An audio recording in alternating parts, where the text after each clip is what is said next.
के द्वारा ग्रहण करने योग्य जो गुण, उस गुण को कहते हैं शब्द।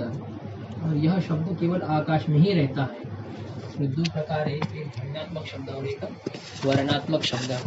ध्वन्यात्मक शब्द कौन सा है? जो भेरी आदि में उत्पन्न होता है, आघात से, डंडा और उसके आघात से जो पैदा होने वाला है, तो उस शब्द को ध्वन्यात्मक शब्द कहते हैं।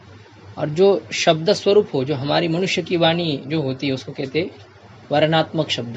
ये चाहे जिस भाषा का हो, तो वो संस्कृत भाषा आदि का है ना, तो जितनी भाषा है वो सभी शब्दों को वर्णात्मक शब्द ऐसा कहते हैं।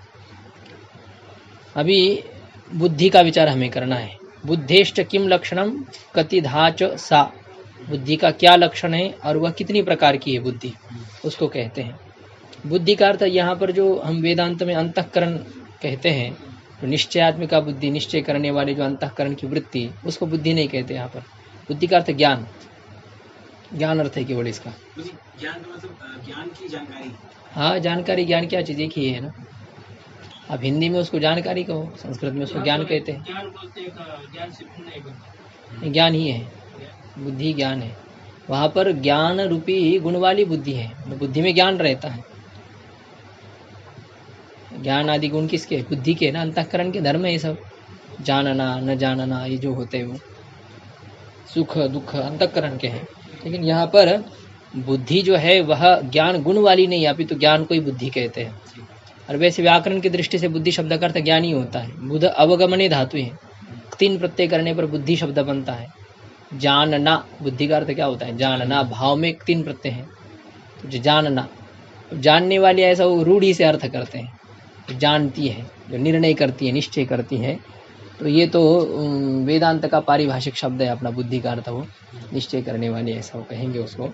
तो यहाँ तो ये ज्ञान है, गुण है, वहाँ बुद्धि द्रव्य है और यहाँ पर बुद्धि गुण है। तो बुद्धि का लक्षण कह रहे, सर्व व्यवहार हेतु गुणो बुद्धिर ज्ञानम। क्या है?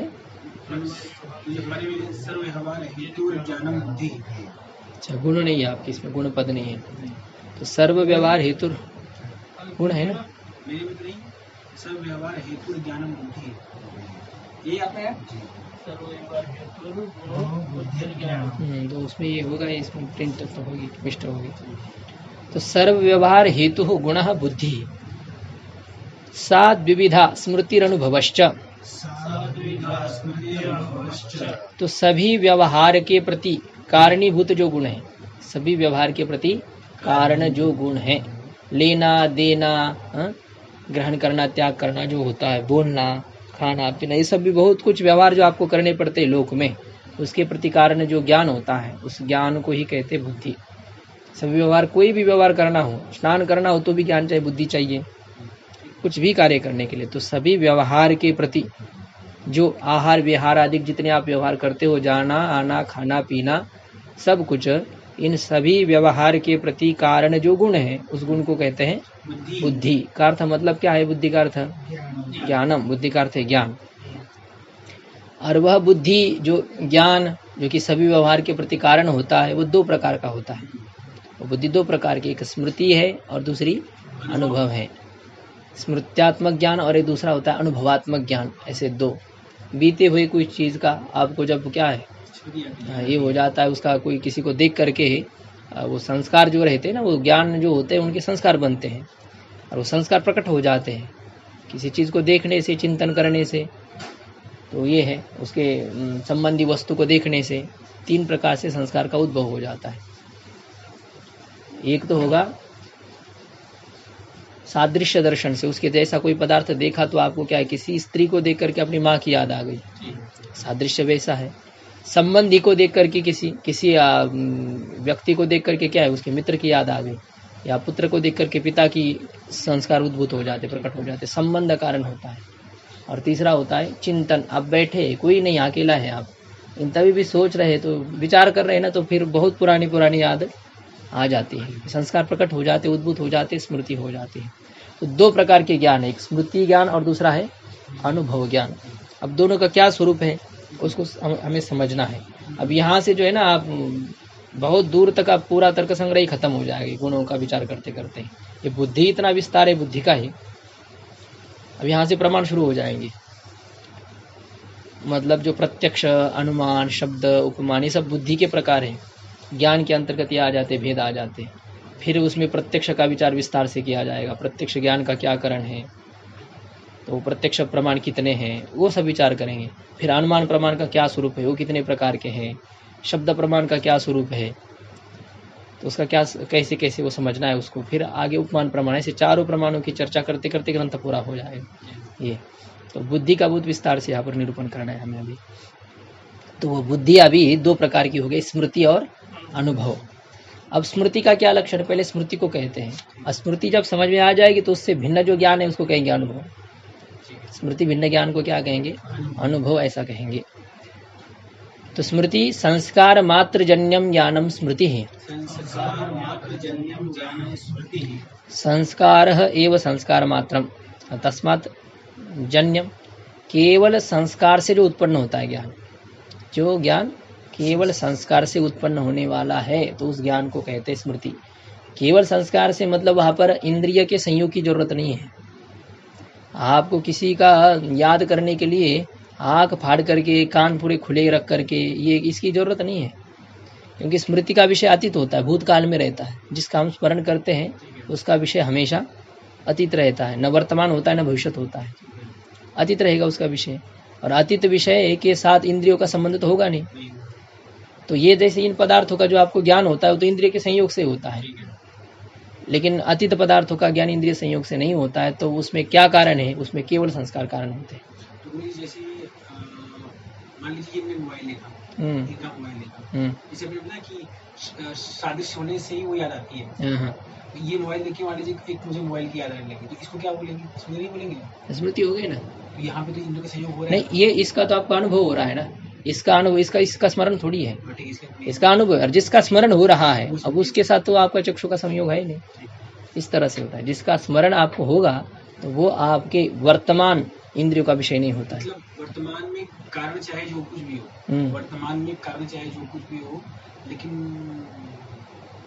पूर्व का जो अदृश्य चीज है उसकी कुछ याद आ जाना, उसको स्मृति बोलेंगे। हाँ, वही संस्कार का उद्बोध हो जाना। उसमें हमारे जो होते हैं ना, कोई भी अनुभव करते हैं तो उसका सूक्ष्म भाग अंतःकरण में बना रहता है, जमा रहता है वो। और जब उसको वैसा प्रसंग कोई आ जाता है तो फिर खुल जाता है। बहुत कुछ चीजें सब अंतःकरण में पड़ी हुई रहती है। हम लोग जितने हैं ना, ये जितने योनियां है बनी हुई है, सबके संस्कार हमारे अंतःकरण में भरे हुए हैं। हम कूदना भी जानते बंदर जैसे, चूहा पकड़ना भी जानते हैं, लेकिन वो अभी संस्कार उद्भूत नहीं है। जिस योनि में आपको जाना है ना, तो उस प्रकार के संस्कार आपके उद्भूत हो जाएंगे, प्रकट हो जाएंगे। अब उनको मनुष्य जैसे बैठना नहीं आएगा, क्योंकि उनके संस्कार वो दबे हुए हैं। हम छलांग नहीं लगा पाएंगे क्योंकि हमारे संस्कार दबे हुए हैं। तो सभी अंतःकरण में रहता है। अब प्रसंग से कोई उद्भूत हो जाता है, ऐसे उनको कोई उद्बोधक मिले तो वो है, बंदर भी सुनते हैं, कहीं कहीं ऐसा है, बंदर भी सुनेंगे, वेदांत सुनेंगे, तो वो उनके संस्कार वैसे उद्भूत करने पड़ेंगे वैसे। और यहाँ जो मनुष्य होते हुए भी नहीं सुनते, वहाँ पर चंचलता करेंगे। इस तरह से होता है। तो संस्कार मात्र जन्यम ज्ञानम, केवल संस्कार से उत्पन्न होने वाला जो ज्ञान उसको कहते हैं स्मृति ज्ञान। ये बात समझ में आ रही ना, केवल संस्कार से, जो जिसमें इंद्रिय संयोग नहीं है। केवल संस्कार का मतलब ये नहीं कि और कोई दूसरा कारण ही नहीं है, इंद्रिय संयोग को व्यावृत्त किया जा रहा है, हटाया जा रहा है, और तो कारण रहते हैं इसमें। जैसे क्या, वो संबंध का दर्शन तो लगेगा आपको, वो भी तो कारण बना ना, इस मोबाइल को देखना, उस मोबाइल के स्मरण के प्रति कारण हुआ। तो संस्कार का उद्बोधक ये है। तो संस्कार के प्रकट करने के माध्यम से यह भी उस स्मृति के प्रति कारण है। और कारण तो सामान्य रूप से रहते ही है, जो 9 साधारण कारण आपको बताए, ईश्वर का ज्ञान, यत्न, इच्छा, प्रयत्न, देश, काल, अदृष्ट, प्राग भाव, प्रतिबंध का भाव, ये जो कारण है ये तो सबके प्रति कारण रहेंगे। परमात्मा चाहे तो आपको स्मरण होगा, नहीं तो नहीं होगा। तो इस तरह से वो सामान्य रूप से कारण सभी रहेंगे। आपका अदृष्ट है, अदृष्ट यदि नहीं हुआ अनुकूल तो स्मरण नहीं होगा। आपका जो पाप पुण्य होते हैं तो वो भी आपके प्रति कर्म जो आपके जिस प्रकार के रहेंगे उस हिसाब से आपको स्मरण होगा, नहीं तो नहीं होगा। नहीं, जो प्रतिकूल है उसका स्मरण बारंबार होता रहेगा, अनुकूल है उसका स्मरण नहीं होगा।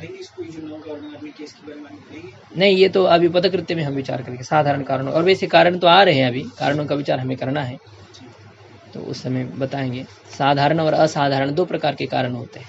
तो सभी कार्य मात्र के प्रति जो कारण है उनको कहते हैं साधारण कारण, सभी कार्यों के प्रति जो कारण होते हैं।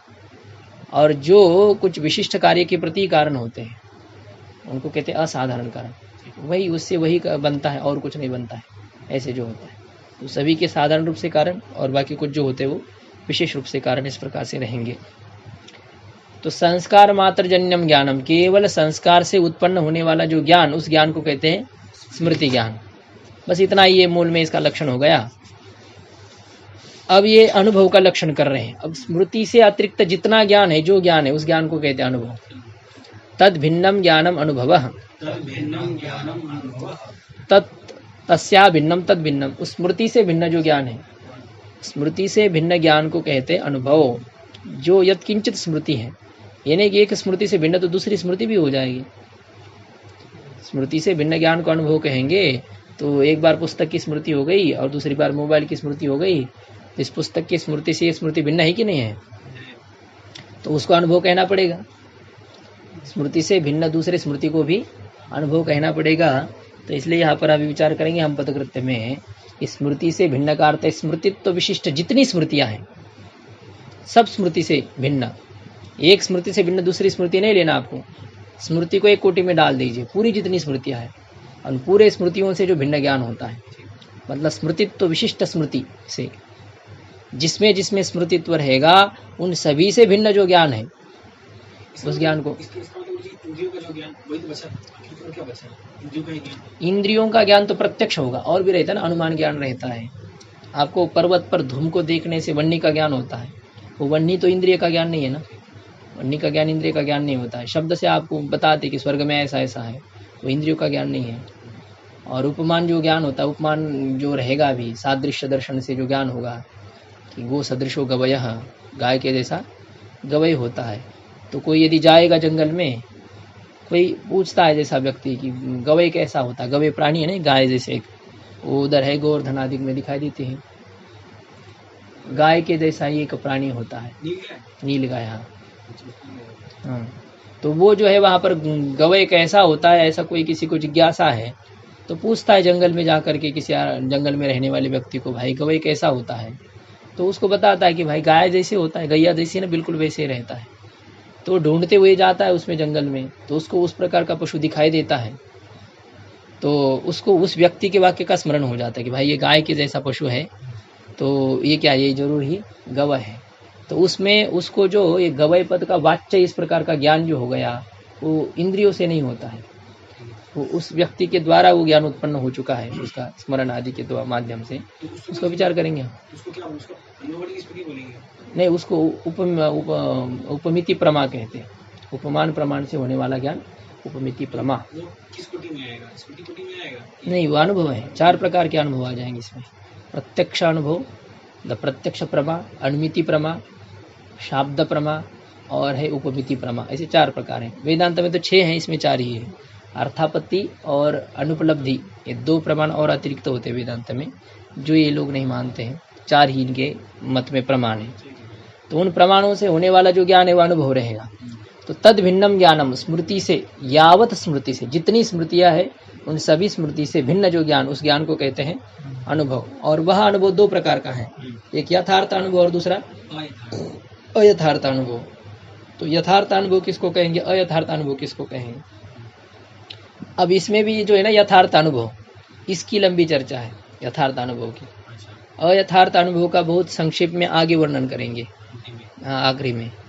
अब यथार्थ अनुभव में ही बहुत प्रकार बताते जाएंगे। लक्षण तो अयथार्थ अनुभव का भी यहाँ लिखा है, लेकिन यथार्थ अनुभव के प्रकार बताते बताते ही पूरा ग्रंथ समाप्ति तक वो चला गया, ऐसा है।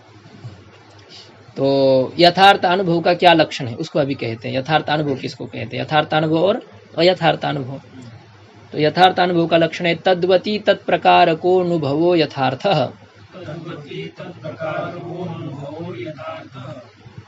तद्वती तत्प्रकारकः, तद से जो युक्त है, मतलब जिस विशेषण से युक्त जो विशेष्य होता है। घटाधिक पदार्थ होते हैं ना, इसमें घटत्व रहता है, पट में पटत्व रहता है, मनुष्य में मनुष्यत्व रहता है। और मनुष्य, घट, पट ये उन विशेषणों से युक्त होते हैं। मनुष्यत्व इस विशेषण से युक्त है मनुष्य, घटत्व इससे युक्त है घट, और पटत्व इससे युक्त होता है पट। तो पटत्व से युक्त जो पट है पटत्व से युक्त जो पट है, उस पट में पटत्व प्रकार वाला जो अनुभव है, उस पट में पटत्व को विषय करने वाला जो अनुभव, पट में पटत्व का ही ग्रहण हो। ये जो ज्ञान होता है ना, ज्ञान के 3 विषय होते हैं, विशेष्य, विशेषण नाम प्रकार, और इन दोनों का संबंध, विशेषण और विशेष्य, इन दोनों का संबंध। इदम पुस्तकम, ये ज्ञान आपको हो गया, यह पुस्तक है, ये ज्ञान आपको हो रहा है। तो ये ज्ञान 3 को विषय कर रहा है, न्याय कहता है। ये ज्ञान पुस्तक को विषय कर रहा है, ये ज्ञान पुस्तकत्व को विषय कर रहा है, और ये ज्ञान पुस्तकत्व और पुस्तक का जो समवाय संबंध है, इनको विषय कर रहा है, तीनों को विषय करता है। इस ज्ञान को कहते हैं सविकल्प ज्ञान। ये भी विचार आगे आएगा, सविकल्प ज्ञान की चर्चा। तो तीनों को विषय करता है। अब इसमें क्या है, जो पुस्तक है वह है विशेष्य, पुस्तकत्व यह है विशेषण, ये प्रकार है ना। उसमें बताया था ना, प्रकृतिजन्य बोधे प्रकारो भाव, तो भाव की चर्चा लघु में भी आई थी ना। प्रकृति से जो ज्ञान उत्पन्न होता है, पुस्तक से जो ज्ञान उत्पन्न होगा, क्योंकि यह पुस्तक है, इस ज्ञान के प्रति पुस्तक भी कारण है। ये पुस्तक है, इस ज्ञान में कौन कारण है?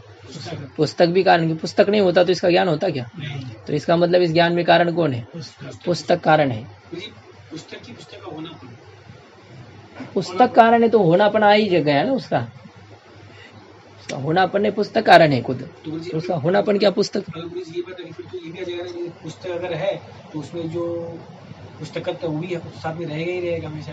तो रहता है ना, कौन नहीं करता। उसको अलग से नाम देने की क्या आवश्यकता है? किसको अलग है ना, एक जाति है और एक विशेष होता है, एक मतलब ये होते पदार्थ भिन्नता है ना उसमें, भले वो उसको छोड़ करके नहीं रहे, लेकिन भेद है ना उसमें।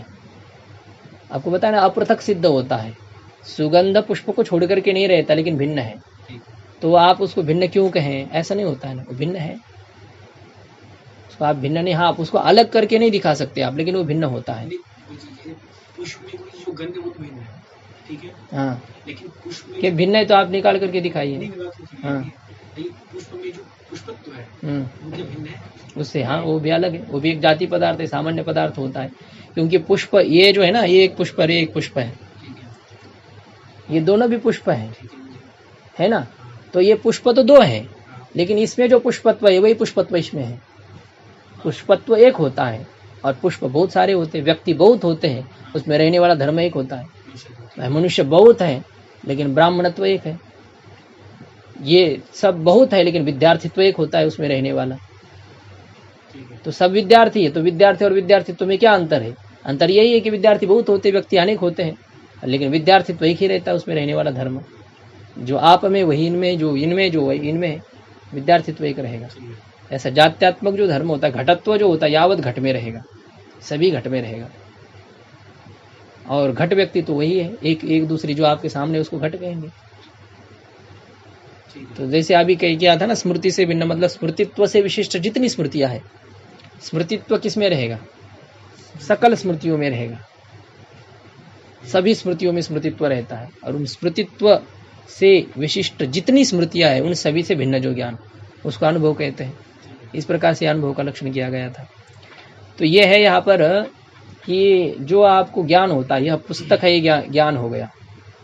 अब इस ज्ञान में पुस्तक कारण है, ये बता रहा था मैं आपको, पुस्तक इसमें कारण है। तो अब ये पुस्तक का, इदम पुस्तकम, ये जो ज्ञान होता है, तो इस ज्ञान में प्रकार कौन होता है? प्रकार, पुस्तकत्व इसमें प्रकार होता है।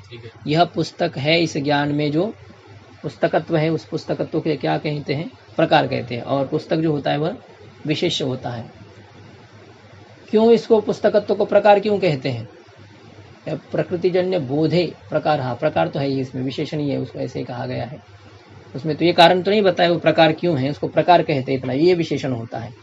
पुस्तकत्व से विशिष्ट यह पुस्तक है। यह पुस्तक है का मतलब क्या है? पुस्तकत्व से विशिष्ट यह पुस्तक है। तो पुस्तकत्व से विशिष्ट, तो पुस्तकत्व विशेषण है, और ये पुस्तक क्या चीज है? ये विशेष्य है।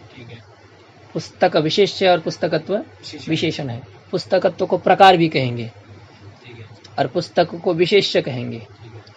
तो पुस्तक में यदि पुस्तकत्व को विषय करने वाला ज्ञान हो, पुस्तक में क्या हो? पुस्तकत्व को विषय करने वाला ज्ञान हो, उस ज्ञान को कहते यथार्थ अनुभव, यथार्थ ज्ञान उसको कहते हैं। कभी क्या होता है, पुस्तक में अन्य धर्म को भी विषय करने वाला ज्ञान होता है। पुस्तक है लेकिन क्या है, बहुत सारे 2 4 10 पुस्तक रखे हुए हैं और उसमें काला कपड़ा आदि कुछ डाला है, तो अंधेरे में आपको क्या लगे, अरे भाई तो घट है। तो है पुस्तक लेकिन उसमें आपको घटत्व का ज्ञान हो गया। और जिस प्रकार आपको उस पदार्थ में जिस प्रकार का ज्ञान होगा ना, जिस विशेषण का ज्ञान होगा ना, तो ज्ञान का आकार वैसे बनेगा। मतलब आप कहेंगे अयम घट, अरे ये तो घट है। यदि पुस्तक में घटत्व को विषय करने वाला ज्ञान हो गया तो ज्ञान का आकार हो जाएगा ये घट है। यदि घट में पुस्तकत्व को विषय करने वाला ज्ञान हो गया तो आपको ऐसा अनुभव हो जाएगा, अरे ये तो पुस्तक है। जैसे ये होता है, देखिए अयथार्थ अनुभव के दृष्टांत से आपको पता चलेगा। शुक्ति पर रजत का भ्रम होता है। शुक्ति यानी सीपी होती है, वो चांदी है, इस प्रकार का गर्मी के समय में ऐसा भ्रांति हो जाती है, ऐसा लगता है कि भाई ये चांदी है ऐसा। तो अब वहां पर क्या है, शुक्ति है, और शुक्ति में कौन सा धर्म रहता है, शुक्तित्व धर्म रहता है। लेकिन शुक्ति में शुक्तित्व धर्म को विषय करने वाला ज्ञान नहीं हुआ, अभी तो रजतत्व को विषय करने वाला ज्ञान हो गया, और उसमें रजतत्व प्रतीत हो गया, जिस कारण से ज्ञान आपको होता है इदम रजतम। ज्ञान है शुक्ति का, लेकिन उसका आकार कैसे बना दिया आपने, इदम रजतम। इदम का अर्थ शुक्ति होता है। इदम सर्वनाम, सामने जो विद्यमान वस्तु है उसको विषय करता है। इदमस्तु सन्निकृष्ट है, तो आपके सामने वो सीपी पड़ी हुई है या चांदी है, सीपी है, तो इदम ये सर्वनाम किसको विषय करेगा, सीपी को विषय करेगा, चांदी को। तो इदम का अर्थ तो सीपी होती, शुक्ति होती है, लेकिन आपको ज्ञान क्या हो गया, रजतम। क्यों ऐसा हो गया, क्योंकि उसमें जो है ना आपके जो आप बाकी कारण होते भ्रांति के प्रति, जो उसके संस्कार आपके उद्भूत हो गए, और आप में जो दोष जो भ्रांति के प्रति कारण रहते हैं, वहां पर लोभ आदि के जो दोष रहते हैं, जो कारण बताए गए हैं, और जो वो प्रकाश उतना तेज होना, यह भी एक कारण होता है। शुक्ति का अज्ञान एक बहुत बड़ा कारण है, बाकी कुछ नहीं। शुक्ति को आप समझ नहीं पाए, उस स्थान पे शुक्ति का ज्ञान आपको नहीं हो पाया, तो कुछ आंख में आपकी प्रॉब्लम है, या तो कोई ज्यादा जो रहेगा उसमें जो कारण माने गए हैं, उसमें ये कारण है। वेदांत में दूसरे जो है ना विचार सागर के प्रकाश में दूसरे, उसमें बहुत विचार किया गया कि इस भ्रम के प्रति कारण कौन है। भ्रम 2 प्रकार का है, कार्यात्मक भ्रम और एक कारणात्मक भ्रम। कार्याध्यास और कारणाध्यास जिसको कहते हैं। उसमें कार्याध्यास के प्रति कौन कारण है, ये सर्प आपको दिखाई दिया, उसके पीछे कौन है। तो बहुत लंबी चर्चा चली वहाँ पर, चतुर्थ प्रकाश में भी, चतुर्थ तरंग में भी, तो बहुत ऐसे 6 लोग बैठे हो उसमें, कौन कारण है उसकी चर्चा करो, सब अपना अपना अलग अलग मत बता रहे। ये सर्प दिखाई कैसे दिया वहाँ पर, कहाँ से आया है, उसके ऊपर चर्चा हो जाती, कैसे उत्पन्न हो गया वहाँ पर, है नहीं। इसके बारे में तो किसी का विवाद नहीं कि सर्प रस्सी पर है नहीं। हाँ कोई है सत्ख्यातिवादी, वो तो कहते वहीं पर भी है, सर्प वहीं पर ही है, उसके अवयव वहाँ रहते हैं और उसी अवयव से वो उत्पन्न होता है। और ऐसे कोई सिद्धांत माने भी जाते हैं। आज भी हम विचार करें तो भाष्यकार भगवान ने दृष्टांत दिया, पत्थर में सर्प पैदा हो जाते हैं, पूरी तरह से पैक पत्थर है, कहीं पर भी उसमें हवा जाने की जगह नहीं है, उसको तोड़ते तो सांप निकलता है उससे। कैसे निकलता है, ये तो है उसमें, प्रकृति में वहीं से ही है, वहां पर ही उसके अवयव रहते हैं। पंचमहाभूत जो है ना पत्थर के प्रति कारणीभूत जो बना है, तो उसी अवयव से वो सर्प उत्पन्न हो जाता है, ऐसा उन्होंने कहा।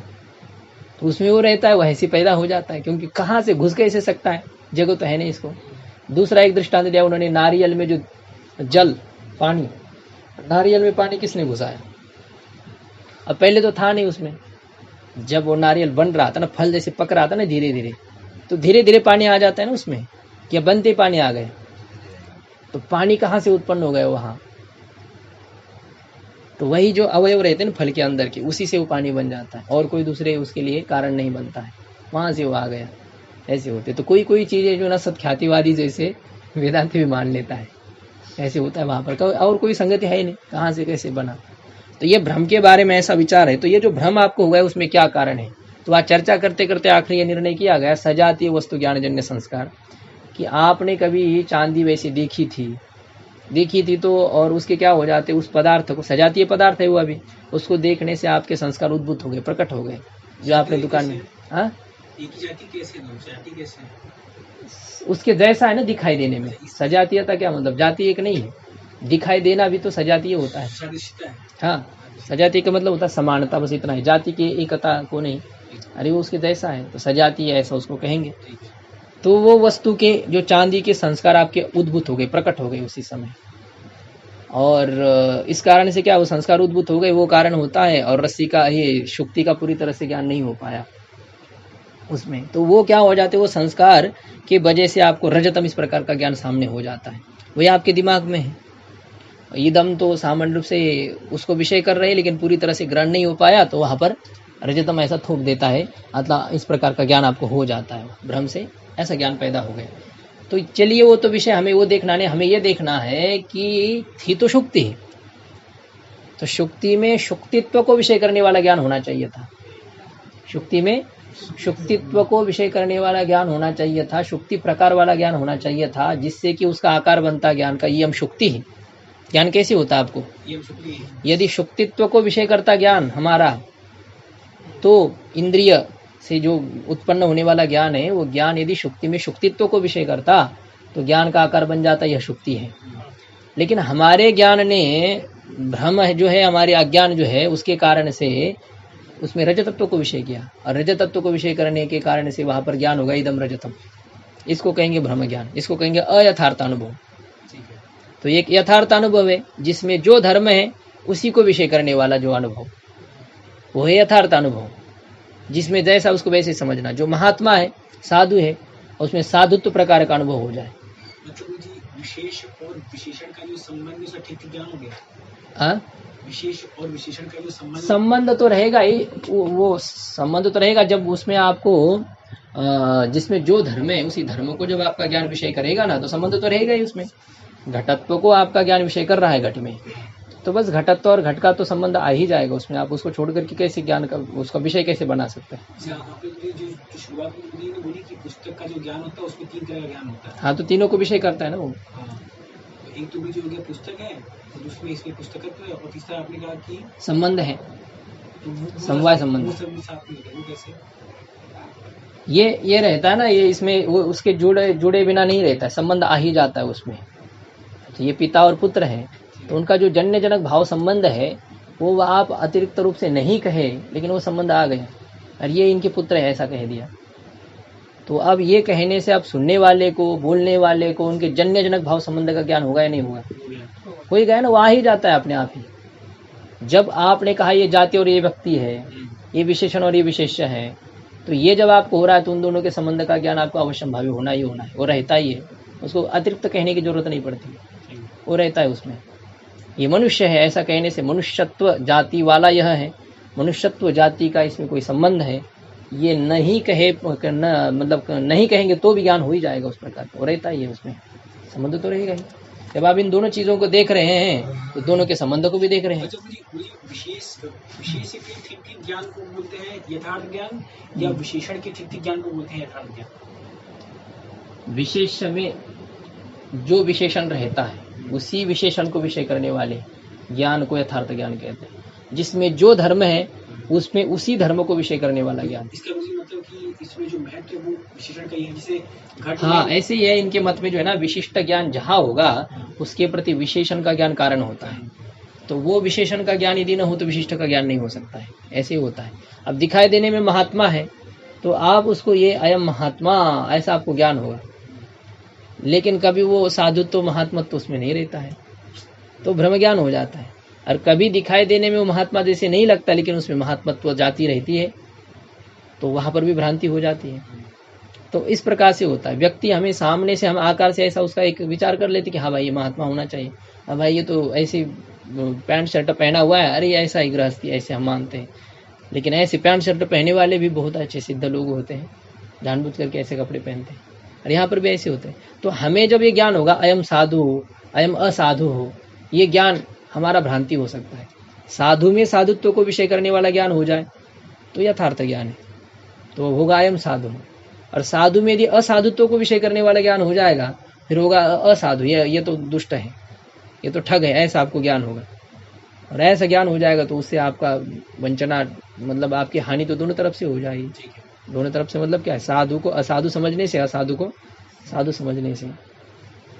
तो तद्वती तत्प्रकार का अनुभव है, तद्वती उस विशेषण से युक्त जो विशेष्य है, उस विशेष्य में उसी प्रकार वाला जो अनुभव होता है, उसी प्रकार को विषय करने वाला जो अनुभव, तो उस अनुभव को कहते हैं यथार्थ अनुभव। जैसे उदाहरण दे रहे हैं कि यथा रजते इदम रजतम इति ज्ञानम, रजत में क्या ज्ञान हो गया, इदम रजतम, यह ज्ञान हो गया। अब इदम रजतम यह जो ज्ञान हो गया, इस ज्ञान में प्रकार कौन है, इस ज्ञान में विशेष्य कौन है, और इस ज्ञान में संबंध क्या है? हाँ बताइए। इसमें गुरुजी जो रजत है वो तो गुरुजी हो गया विशेष, मतलब विशेष हो गया, और जो रजत और दोनों का जो संबंध है, नहीं संबंध नहीं, मतलब रजत में रजत तो जो हमने उसको ठीक ठीक जाना, ये उसका यथार्थ ज्ञान है, ये इसका प्रकार भी है। वही प्रकार नहीं होने। इस ज्ञान ने कितने को विषय किया? इदम रजतम, ये ज्ञान किसको किसको विषय करता है? रजतत्व को विषय करता है, रजत को विषय करता है, संबंध को विषय करता है ना। और ये जो ज्ञान है, इस ज्ञान ने रजतत्व को जो विषय किया, रजतत्व को जो विषय किया, तो रजतत्व वहाँ रहता है क्या? रजत में, रजत में रहने वाले रजतत्व को विषय किया। कभी कभी रजतत्व जहाँ नहीं रहता है वहां पर भी ज्ञान विषय करता है, जैसे शुक्ति में रजतत्व को विषय करने वाला ज्ञान। जहाँ जो धर्म नहीं है तो उसको भी विषय करने वाला कभी कभी ज्ञान हो जाता है, और जहाँ जो धर्म है उसको विषय करने वाला कभी ज्ञान होता है। तो जहाँ जो है, जैसा है, उसका उसी प्रकार का ज्ञान यदि हो रहा है तो यथार्थ है, और जो जैसा है उसकी अपेक्षा से विपरीत ज्ञान हो रहा है तो अयथार्थ अनुभव है। तो रजत में रजतत्व को विषय करने वाला ज्ञान, ये आपको कैसे पता चलेगा? जब इदम रजतम ऐसा ज्ञान हो रहा है, इदम रजतम ज्ञान हो रहा है, इसका अर्थ ही होता है कि इस ज्ञान ने किस प्रकार को विषय किया? रजतत्व को, रजतत्व प्रकार को विषय किया। चाहे वो रजत में किया हो, चाहे वो शुक्ति में किया हो, ज्ञान का आकार एक ही होगा, इदम रजतम। इदम रजतम ये ज्ञान यथार्थ होगा या अयथार्थ होगा? प्रश्न है ये, हाँ थोड़ी है। इदम रजतम यह ज्ञान यथार्थ हो सकता है या अयथार्थ हो सकता है? दोनों हो सकते हैं। यथार्थ कब होगा? वो जब रजत में रजतत्व को विषय करने वाला होगा। और वो अयथार्थ कब होगा? शुक्ति में रजतत्व को विषय करने वाला होगा, तो हो जाएगा फिर वहां पर भी इदम रजत, अयथार्थ हो जाएगा। वो आकार दोनों का एक जैसा है, लेकिन एक यथार्थ है, एक अयथार्थ है, ऐसा है। और एक में विशेष्य भी अंतर है। देखिए यहाँ पर जब यथार्थ ज्ञान होगा वहां पर विशेष्य कौन है? रजत वहां विशेष्य है। रजत में रजतत्व को विषय करने वाला ज्ञान आपको हुआ है, तो विशेष्य कौन है? रजत। प्रकार कौन है? रजतत्व प्रकार है, रजत है विशेष्य, और उन दोनों का संबंध है, समवाय। तो जब यथार्थ अनुभव होता है वहां पर विशेष्य होता है रजत। यथार्थ अनुभव में विशेष्य कौन है? रजत है। अच्छा, अयथार्थ अनुभव आपको हो गया, शुक्ति में रजत का ज्ञान हो गया, तो भी ज्ञान का आकार तो वही बना इदम रजतम। अब वहां पर प्रकार कौन है? शुक्तित्व प्रकार यदि होता ना तो ज्ञान का आकार यम शुक्ति बन जाता। जैसा प्रकार रहेगा ज्ञान का आकार वैसा होगा। प्रकार कौन है वहां पर? रजतत्व है। और विशेष्य कौन है? विशेष्य कौन है? शुक्ति। हाँ, विशेष्य कौन है? शुक्ति वहां पर। क्योंकि यदि वहां पर विशेष्य रजत होता तो ज्ञान यथार्थ हो जाता है ना। रजत में रजतत्व को विषय करने वाला ज्ञान हो जाता, तब तो ठीक सही था वो। लेकिन वहां पर क्या है? रजतत्व प्रकार है लेकिन विशेष्य रजत नहीं है। मतलब रजतत्व जहां नहीं है वहां पर रजतत्व का ज्ञान हो रहा है हमें। शुक्ति में जब रजतम इदम रजतम ज्ञान होगा तो वहां पर शुक्ति में रजतत्व है क्या? शुक्ति में रजतत्व नहीं है, लेकिन तब भी उसमें रजतत्व को विषय करने वाला ज्ञान आपको हो रहा है। तो रजतत्व के अभाव वाले शुक्ति में रजतत्व को विषय करने वाला ज्ञान, और रजतत्व वाले रजत में रजत को विषय करने वाला ज्ञान। रजतत्व जहां है उसमें रजतत्व को विषय करने वाला ज्ञान कैसा ज्ञान होगा? यथार्थ ज्ञान।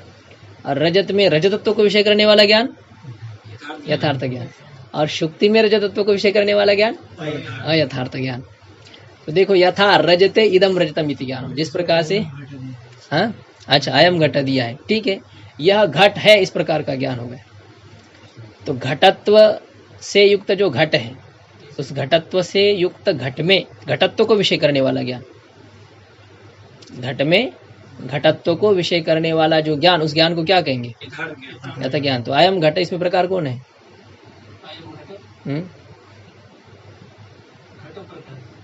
घट प्रकार है। और विशेष्य कौन है?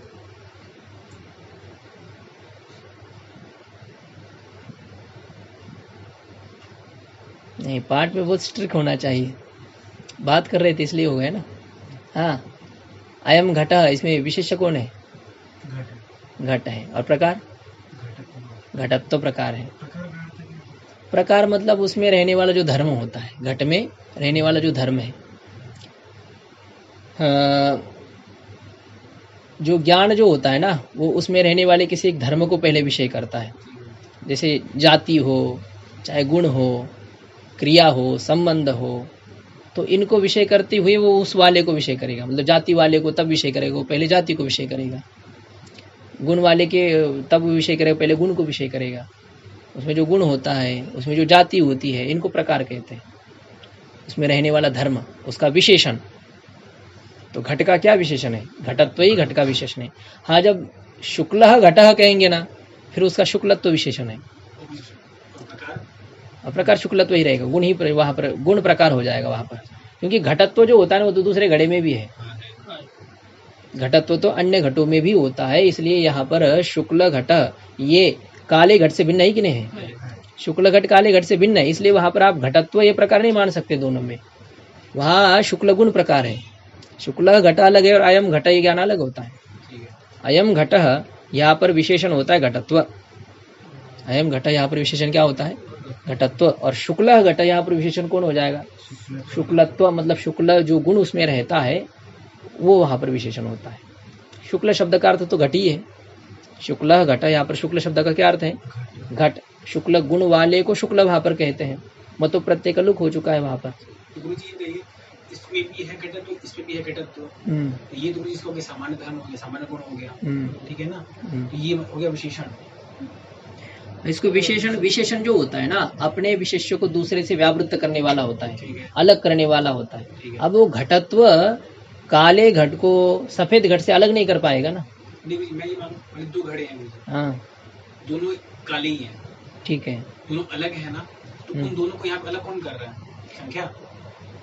जब दोनों काले हैं, हाँ, तो फिर वहां पर तो एक और मानना पड़ेगा। अब उसके कारण के भेद से उसका भेद मानना पड़ेगा। वहाँ घटत तो उसको अलग नहीं कर सकता है, शुक्ल गुण अलग नहीं कर, कृष्ण गुण उसका अलग नहीं कर सकता है। छोटा बड़ापन उसको मानना पड़ेगा। अरे जो बड़ा काला घड़ा है उसको ले आओ, छोटा काला घड़ा है उसको ले आओ, जो पुराना काला घड़ा है उसको ले आओ, जो नया काला घड़ा है इस प्रकार से उसमें भेद करना पड़ेगा आपको। अन्य प्रकार से क्या बोलेंगे? किसको? जो छोटा है या काला, उसको क्या बोलते हैं? लघु घटः क्या है, बृहद घटः ऐसा कहेंगे, और क्या है? शब्द का वैसे प्रयोग करो आप। नहीं, वो तो आपने उसको नाम दिया, उसी को बोलेंगे। जैसे कि ये घड़ा है और ये बाल्टी है, तो घड़े को बाल्टी से अलग करता है घटत्व, ठीक है ना। ये उसका हो गया विशेषण। अब वो जी दो घड़े हैं, दोनों घड़ों को अपने अलग अलग बांटा, तो अब उसमें क्या देखेंगे? वही मतलब ये तो आपको पता ना, बड़प्पन और छोटापन ऐसा देखेंगे। यही है, पुरानापन नयापन, और तो है तो भिन्न कारण से युक्त उत्पन्न होना। हाँ, इस तरह से जो आएगा उसका, यही होते हैं उसके भेदक होते हैं। तो रजत में इदम रजतम, यह जो ज्ञान होता है, छोटापन बड़ापन है, ये उसका प्रकार होगा कि नहीं होगा? हो जाएगा। लघु घटा तो लघुत्वम प्रकार है उसमें, और बृहद घटा तो बृहत्वम उसमें प्रकार हो जाएगा इसके सापेक्ष। वो उसमें विशेषण है अभी, जो कि इसको दूसरे से अलग करे। हाँ, इस तरह से रहेगा। उसमें विशेषण का ये होता है ना, उसका लक्षण ही किया था ये, इसमें लघु में भी वो उसका आया था। भेदकम तो विशेषणम, भेद्यम विशेषम आहो भेदकम तो विशेषणम। जिसको भिन्न किया जाता है उसको विशेष्य कहते हैं, और जो भिन्न करने वाला होता है उसको विशेषण कहते हैं, जो अलग करने वाला हो।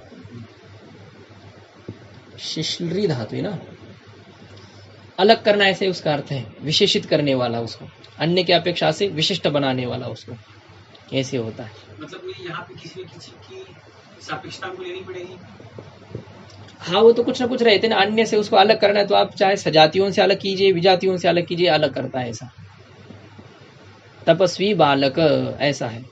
अब ये क्या अन्य वृद्धों से अलग करेगा? बालक ही तो अलग, वृद्धों से अलग करने के लिए तो बालक ही पर्याप्त था, लेकिन तपस्वी ये शब्द क्या करेगा? उसके सजातीय भी जो अन्य जो बालत्व वाले जितने हैं ना, उन सभी से इसको अलग करेगा। सजातियों से अलग करता है, विजातीय बंदर आदि से तो अलग करेगा ही करेगा। तो इस तरह से होता है। विशेषण जो होता है अपने विशेष्य को अन्य सभी से भिन्न करने वाला होता है, भेदक होता है। तो तपस्वी बालक, यहाँ पर उसकी जो तपस्विता है ना, वही प्रकार है।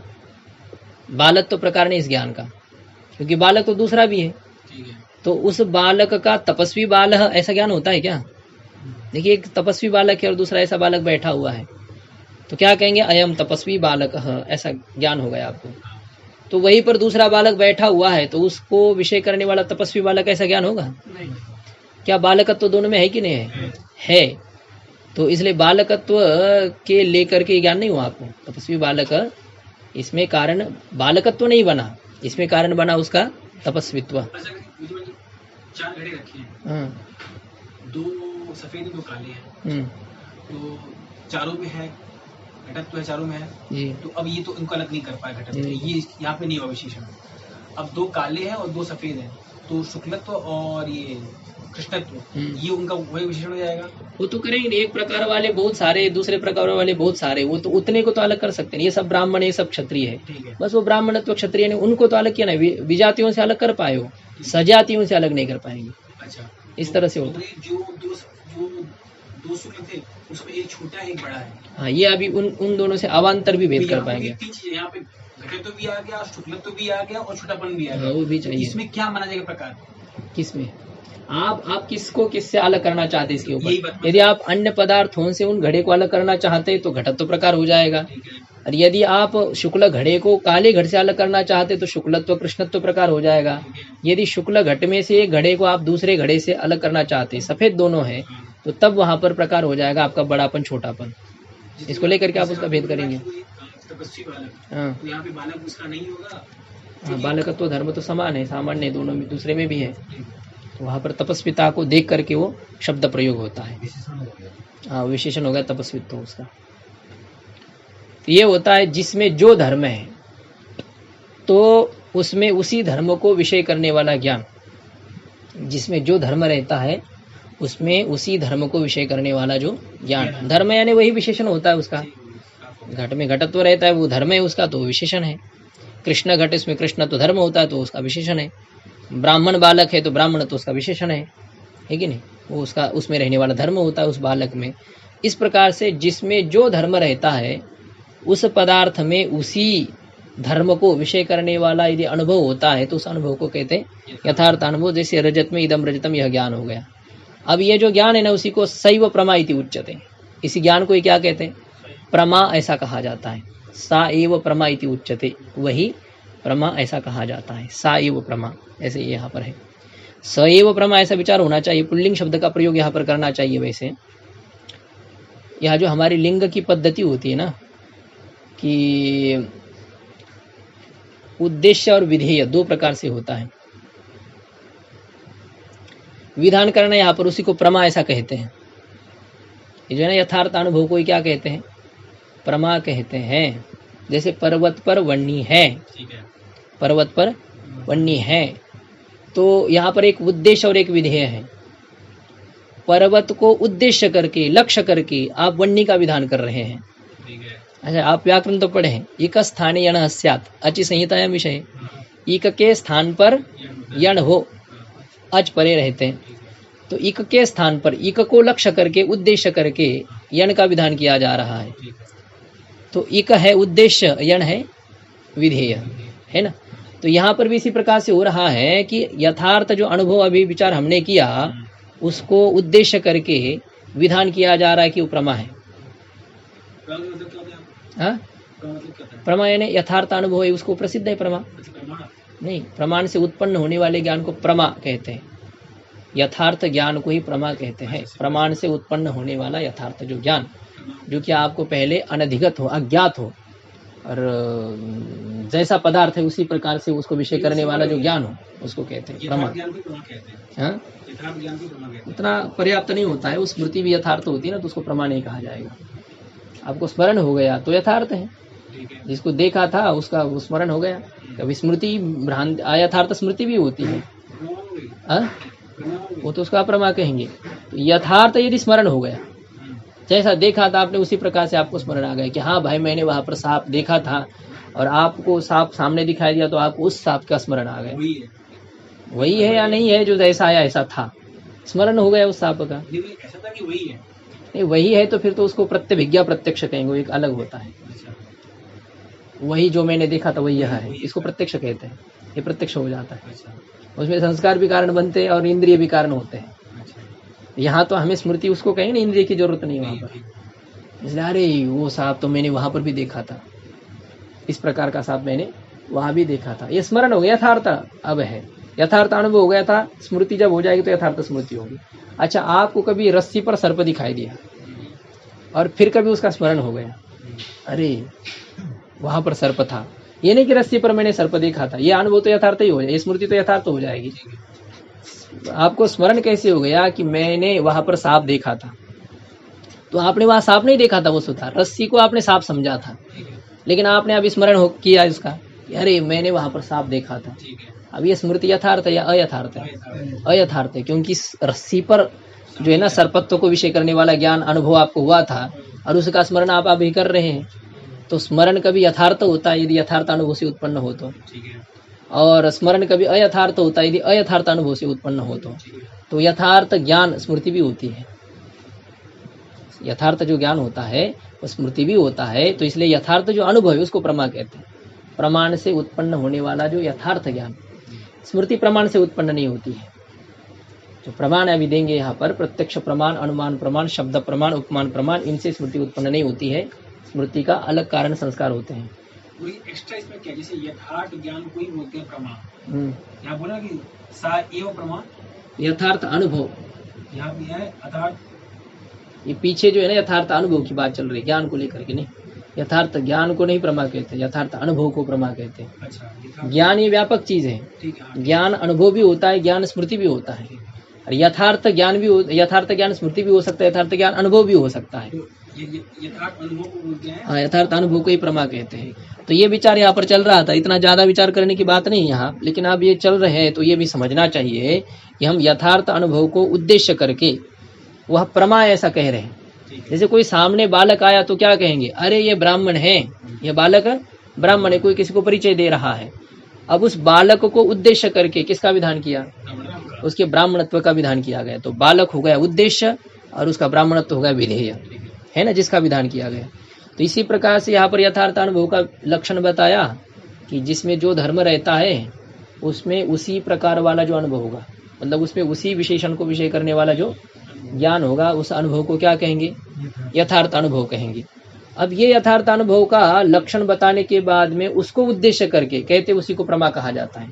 उस यथार्थ अनुभव को ही क्या कहते हैं, प्रमा कहते हैं। इस बालक को कोई ब्राह्मण कहना, ये बालक ही ब्राह्मण है, जैसे वहां पर विधान किया ब्राह्मणत्व का, ऐसे यथार्थ अनुभव को लक्ष्य करके या किसका विधान किया गया, प्रमात्व का विधान किया। बात समझ में आ रही है? तो इसमें विधेय कौन है, प्रमा विधेय, और उद्देश्य कौन है, ब्रह्म। ब्रह्म कहाँ है यहाँ पर, ब्राह्मण तो। अच्छा, यहाँ यथार्थ अनुभव को लक्ष्य करके प्रमा का विधान किया है, तो उद्देश्य कौन है, यहाँ ब्राह्मण तो पूछ ही नहीं रहा, आप तीसरा उत्तर दे रहे हो। यथार्थ अनुभव को उद्देश्य करके प्रमात्व का विधान किया गया, तो उद्देश्य कौन है,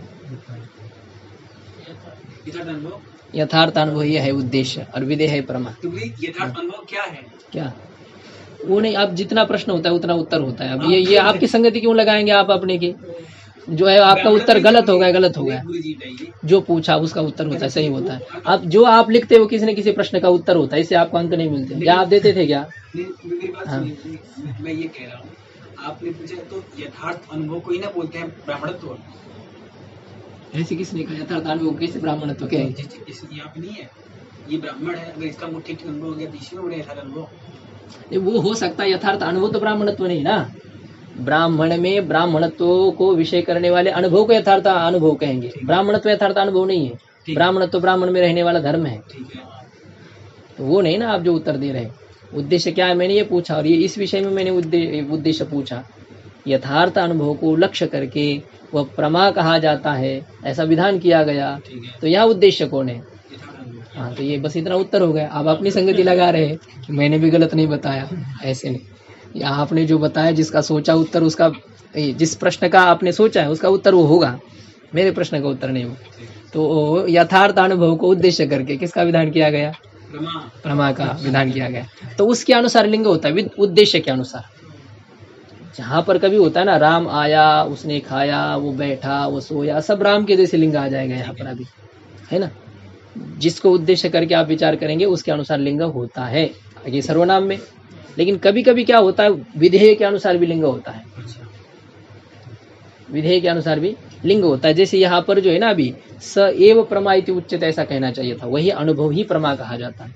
सह एव अनुभव प्रमा इति उच्यते, वही अनुभव ही प्रमा कहा जाता है। उद्देश्य के अनुसार लिंग होना चाहिए, लेकिन कभी क्या होता है, विधेय के अनुसार लिंग होता है। जिसका आपको विधान करना है ना, उसी के अनुसार लिंग होगा। तो सा प्रमा इति उच्यते, तो सा से किसको लेना है अभी हमें? नहीं, वो तो पहले का जो सर्वनाम होते हैं ना, पूर्व के परामर्शक होते हैं। पूर्व का परामर्श करने वाले यथार्थ अनुभव को ही प्रमा कहा जाता है। तो सा तो स्त्रीलिंग है, तो उससे आप यथार्थ अनुभव का ग्रहण कैसे करेंगे? तो बोले किया जाएगा यहाँ पर, क्योंकि भले ये स्त्रीलिंग है, लेकिन यहाँ लिंग जो किया है वो विधेय के अनुसार किया है। जिसका विधान करना है ना, उसके अनुसार लिंग भले ही किया हो, लेकिन सर्वनाम तो पूर्व का ही ग्रहण कराएगा। सर्वनाम से किसका ज्ञान होता है? पूर्व का ज्ञान हो जाता है। तो सह का, सा का, सा स्त्रीलिंग है, लेकिन तभी भी यथार्थ अनुभव लेंगे। वह जो यथार्थ अनुभव है उसको प्रमा कहा जाता है। और यथार्थ अनुभव जो है वही प्रमा ऐसा कहा जाता है, उसको ही प्रमा ऐसा कहा जाता है। तो ये होगा सा एव प्रमा इति उच्यते, सा एव प्रमा इति उच्यते। प्रमा स्त्रीलिंग था इसलिए स्त्रीलिंग किया, जबकि होना चाहिए था पुल्लिंग, ऐसे विचार है। तो सा एव प्रमा इति उच्यते, उसी को प्रमा ऐसा कहा जाता है। समय हो गया? अच्छा ठीक है। अब ये यथार्थ अनुभव और अयथार्थ अनुभव तो आप पकड़ में आ ही गए हैं। इनका ऐसे होता है, एक दूसरे एक साथ ही आ जाते हैं ग्रहण। आपको यथार्थ अनुभव को समझना है तो अयथार्थ अनुभव को समझना पड़ेगा, उसको समझना है तो इसको समझना पड़ेगा। इसको समझ गए तो उसको समझ गए, उसको समझ गए तो इसको समझ गए, ऐसे होता है, दोनों एक साथ चलते हैं। तो वही आगे बताया है कि जो जहाँ नहीं है तो वहां पर उसको विषय करने वाला जो ज्ञान होगा, रजतत्व जहाँ नहीं है, ऐसे शुक्ति में रजतत्व प्रकार वाला जो ज्ञान, उसको क्या कहेंगे? अयथार्थ अनुभव कहेंगे। जैसे शुक्ति में यह रजतम, इस प्रकार का ज्ञान, और इस ज्ञान को ही, इस अनुभव को ही कहते अप्रमा। सा एव अप्रमा इति उच्यते। पढ़ लीजिए 2 मिनट में क्या है। तद अभावति तत्प्रकार को अनुभवो यथार्थ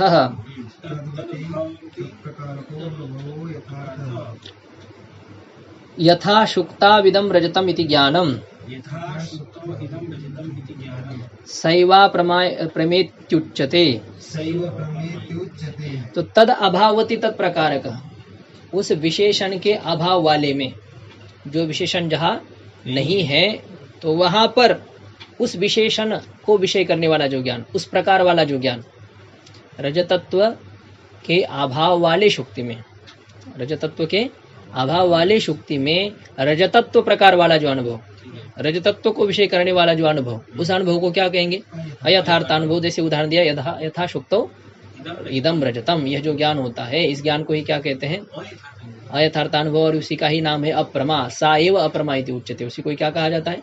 अप्रमा। तो ऐसे एक प्रमा ज्ञान और एक अप्रमा ज्ञान, इस प्रकार से होगा। यथार्थ अनुभव को प्रमा कहेंगे और अयथार्थ जो अनुभव है तो उसको कहते हैं अप्रमा, इस प्रकार से होगा। ओम पूर्णमदः पूर्णमिदं पूर्णात् पूर्णमुदच्यते पूर्णस्य पूर्णमादाय पूर्णमेवावशिष्यते। ओम शांति शांति शांति।